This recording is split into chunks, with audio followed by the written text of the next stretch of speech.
Hey, babe. Hey, babe, how are you? I'm good. Just brought you a little snack. I see you working kind of hard. Oh, Kind of break it up a little bit there. thank you so much. I so appreciate you. You work so hard for our family, and I just want you to know that I appreciate you. Oh, thank you. I appreciate you as well. I love you. I love you too.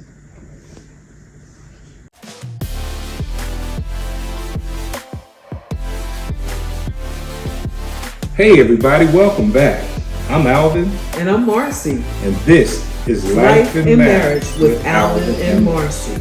How you doing today, Mars? I'm doing well. How are you? I'm good. I'm excited about this episode. Yeah, me too. It is an episode that I believe will help us, help others understand each other better. Yeah. Yeah, I wanted to say about the engaged couples, people who are thinking about getting married. You want to listen to this because it's so important that you know each other well. Yeah, each other's good needs and wants, and then Dislikes. I think this episode is geared more towards our needs and our likes more than dislikes. We'll tackle the dislikes. Yeah, another episode. But yeah, and so one of the things that we have found to help us with this episode is a book by Dr. Gary Chapman. It's called The 5 Love Languages. Wow. So has anyone ever heard of it? I mean, I didn't hear about it maybe a couple years ago that we found it. Actually, a friend of mine turned me on to the book. Okay. And he said that it helped him in his marriage tremendously. Awesome. And it took understanding each other. Mm-hmm. So that's what we want to do. We want to understand each other again to enrich and empower our marriages. Right. So I wanted to kind of talk about a quote that I've heard many times, and I'm sure you have. And it says, "Happy wife, happy life." I've heard that a lot. Yeah, I mean, I don't really agree with that. I prefer to say, "Happy spouse, happy house." Oh, yeah. So when the spouses are happy, then everything else will fall into place and be happy and sane. And that's important. You know, like you said, when the spouses are happy, then the whole household, the household reflects how we feel. Exactly. The household reflects how we get along. And so if we're happy with each other, then the whole house will be, of course we'll have those times of intense fellowship. Yeah, moments of fellowship. Moments of fellowship.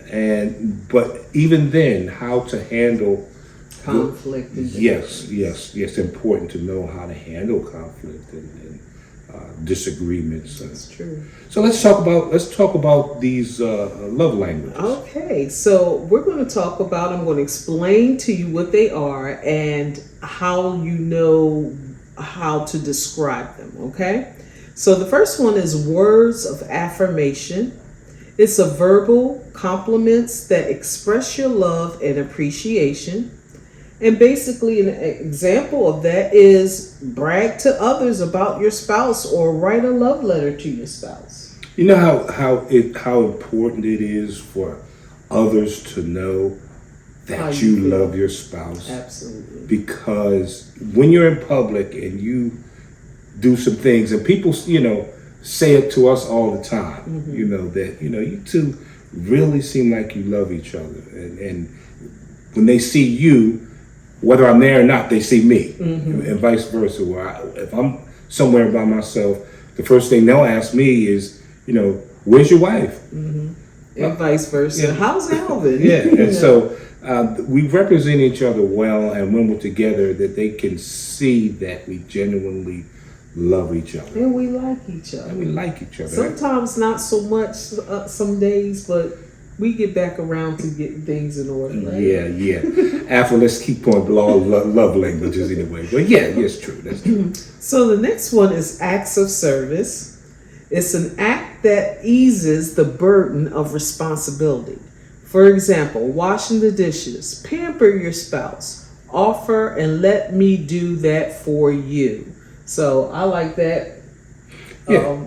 I mean, we part give of an that example love at the beginning of our episode here. Mm-hmm. You were working hard Mm-hmm. and didn't seem like you were going to take a break anytime soon. Yeah. And I recognized that. Mm-hmm. So I brought you a little healthy snack to kind of give you some energy and move along. And I didn't do it for any accolades. I just I did it because I know that you Right. needed it. Right. And so those type of things, those acts of service are really important. Yeah, and it goes to show you how you do need to be in tune with your spouse. Yeah. You know, if you see them having a hard time at something, you know, anything I can do for you to help lighten the load or anything like that. So Yeah. that's important. Yeah. So the next one is quality time. It's focused and undivided attention spent together. So turn off your cell phones, your electronics, go for a walk together, or plan a date night, or start a hobby together. So, hey, I love that. Yeah, that's probably somewhere near the top of my needs. To spend quality time. I enjoy being with you. I enjoy spending time, whether we're doing something or we're just sitting back chilling. You reading a book, I'm reading a book, we're drinking our tea or coffee, and we're just there with each other. That does it for me. So other people have other things, and we'll move into that. But those type of quality time things are so important. We get so busy sometimes that's true. that we forget who we're with. Yes, we have to run our businesses. Yes, we have to do our jobs. Yes, we have to run our families. But those quality times have to be integrated into our life, relationship. Yeah. So the next one is giving gifts. That's tangible symbols that reflect your thoughtfulness and effort. Like make birthdays and anniversaries special. Surprise them with their favorite treat, or maybe take them out to dinner to a surprise date or something like that. Yeah. I can see that. I don't see that as something to take advantage of each other with. Right. Go overboard, as far as what's the term? Gold diggers, Right. But we're not doing. It's just a random Right. gifts and random things. Or a random surprise. How about what we did a couple weekends ago? You always wanted to go somewhere, and we went. Oh, this restaurant we went to. I've always wanted to go to this restaurant, and she didn't particularly want to go. She had a different mind of what it was, but she took me anyway, and we both enjoyed ourselves. And the food was exquisite. Yeah, Okay. yeah. And so, again, we have to sacrifice some time to build up our relationship. I don't like watching reality shows, and that's one of my wife's guilty pleasures. But I'll sit down, and if I can keep my mouth shut sometime but those times that that's time together, whether I like it or not.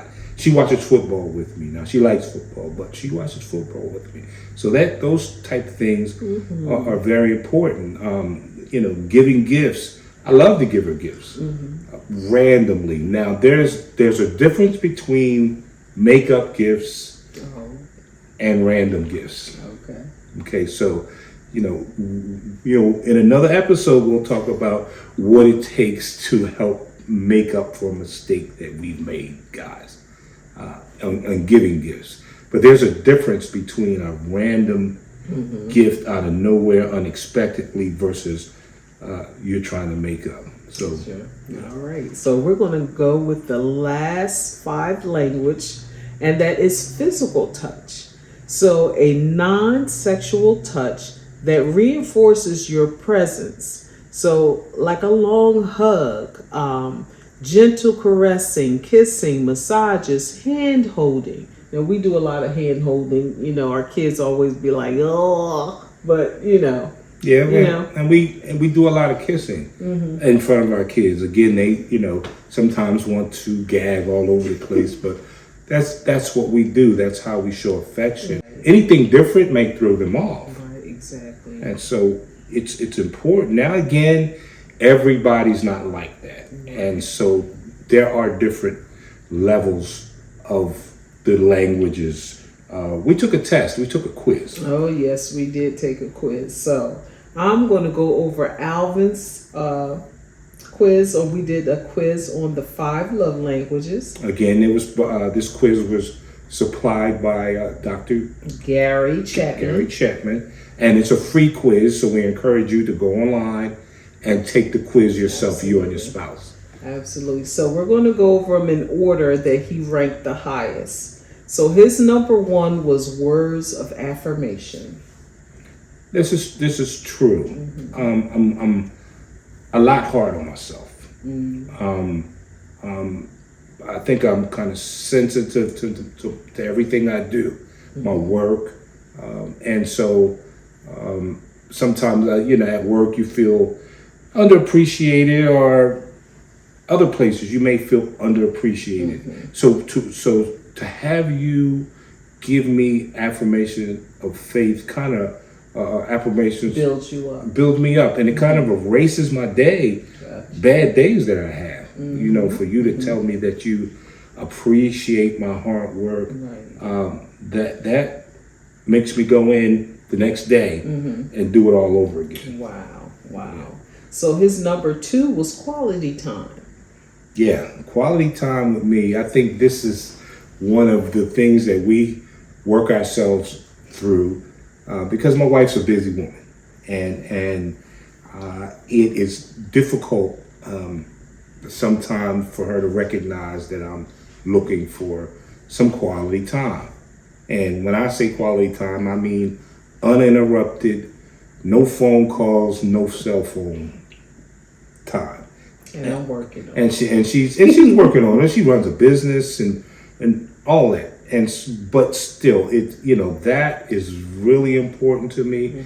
One of the things that kind of raises the hair up on my neck is to be talking with someone and they seem like they're not paying attention to you, whether that be you or anyone else. To be talking with someone, having a conversation with someone, and the whole time they're looking at their cell phone, they say, I hear you, but do they really hear you? But, okay. All right, number 3 is physical touch. Yeah, again, we hold hands a lot. Publicly, we will hold hands.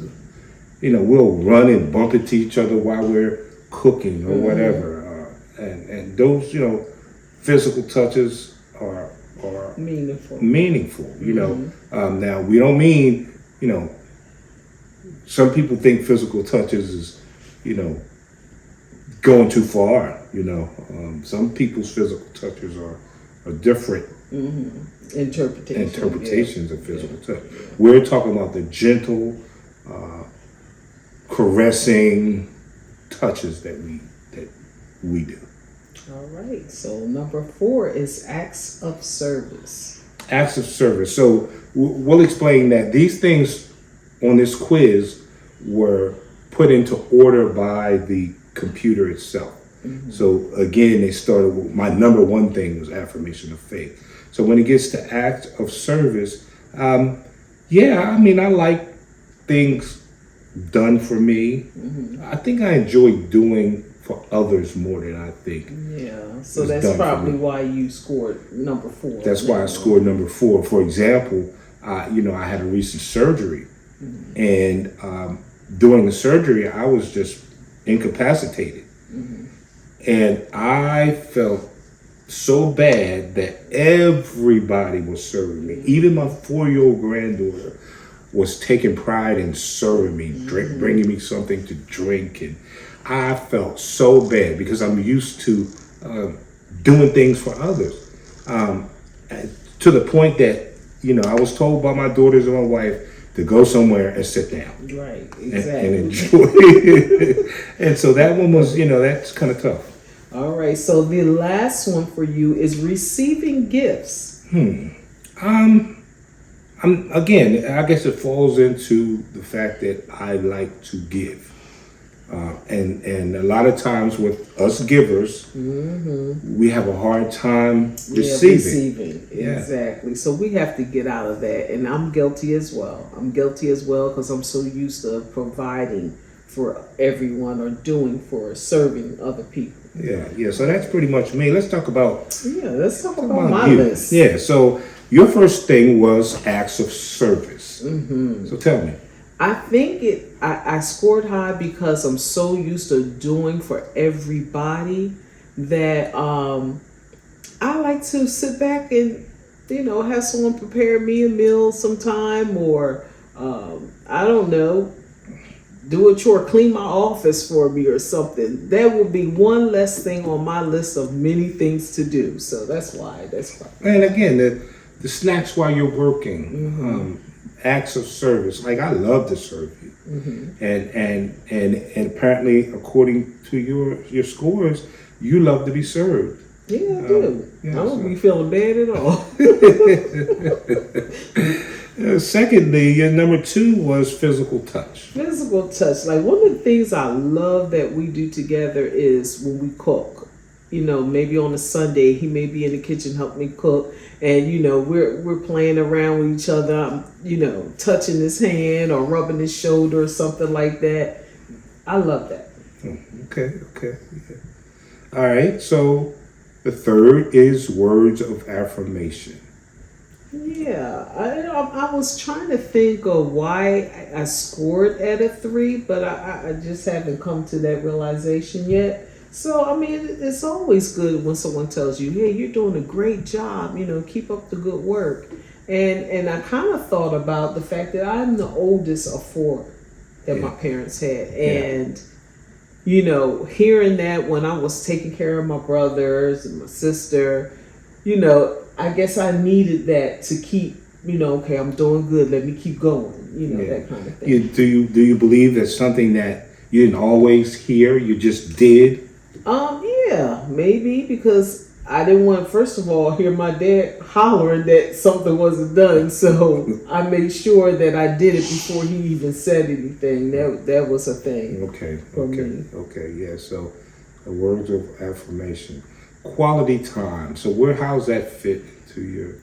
Why do you get a number 4? You know what I thought again. Because I'm the oldest, I was the oldest and the only child for like 2.5 years. And I think that because I'm used to doing things on my own, that quality time, I mean, I love it, but I also love being by myself as well. I enjoy my own company. That's something that I really had to get used to.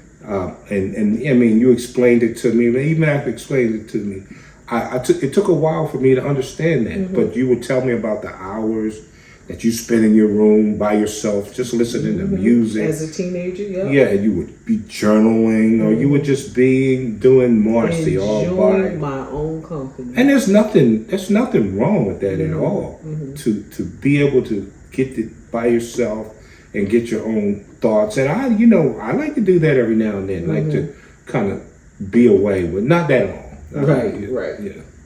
And lastly, number 5, you scored receiving gifts. Receiving gifts is the last thing. Yeah, I mean, because I don't lack receiving gifts, because you'll send me flowers or chocolate covered strawberries for, just for whatever. Yeah. And so it's not something that I need, but it's still always nice to have something like a gift to say, hey, I was thinking about you today. So yeah. And again, you see why it's important to understand each other. Take time to understand it. Absolutely. Like, the relationship is not all about you. Yeah. It's a relationship, and it's between the two people that are trying to grow, come together, especially engaged couples. Listen, take time out to learn about each other, what you like, what you dislike, where you can come maybe in the middle. So it's important before you say those vows before God, because you need to truly understand Yes, you will be learning more and more about each other as you come together. Yeah. But it's important to understand each other. Yeah. And again, we probably mentioned it in other episodes that premarital counseling is a must as far as I'm concerned. I agree. Premarital counseling from a good counselor to help you understand each other better. They are able to present the questions in ways that you can honestly answer. Right. And if there something comes up that you two are like really in a disagreement about, a marital counselor help you find ways to work through that. So yeah, but you have to, just as we did again with the book, you have to look for ways. You have to research ways. You have to invest in your marriage. That's right. And you have to invest in your relationship to make it better. You just can't say I do and just leave it. Yeah. Can't do that. Wow, this has been an interesting episode. You think? Yeah, I think so. And we just hope others are able to feed off of it and grow off of it. And I thank my friend who showed me the book. He let me borrow it, and that was something. He didn't give me the book. He let me borrow it, and when I had it a long while, he asked for it back. That's important because that showed me that he was still interested in growing his marriage. That's awesome. So I suggest to you to purchase your own. And if you loan it to somebody, get it back. Yeah, absolutely. Now, before we end, I do want to say thank you to all of our subscribers. We also would like to ask if you will go to our YouTube page, Life and Marriage with Alvin and Marcy, Yes. and subscribe. Leave a comment. That will help us tremendously to come up with more content. We thank you to all our Facebook subscribers who have been watching and giving us feedback, leaving comments. We so appreciate it. And we thank you for your support. And lastly, we would like to thank our technician, Yes. Jaleesa Thomas, our second daughter. She is such a gem and has been so instrumental in helping us through this process. So we just love coming before you with different subjects. Yeah. And we're going to wrap it up. I'm going to wrap it up. So, again, I'm Alvin. And I'm Marcy. And this is Life and Marriage with Alvin and Marcy. See you later. Take care.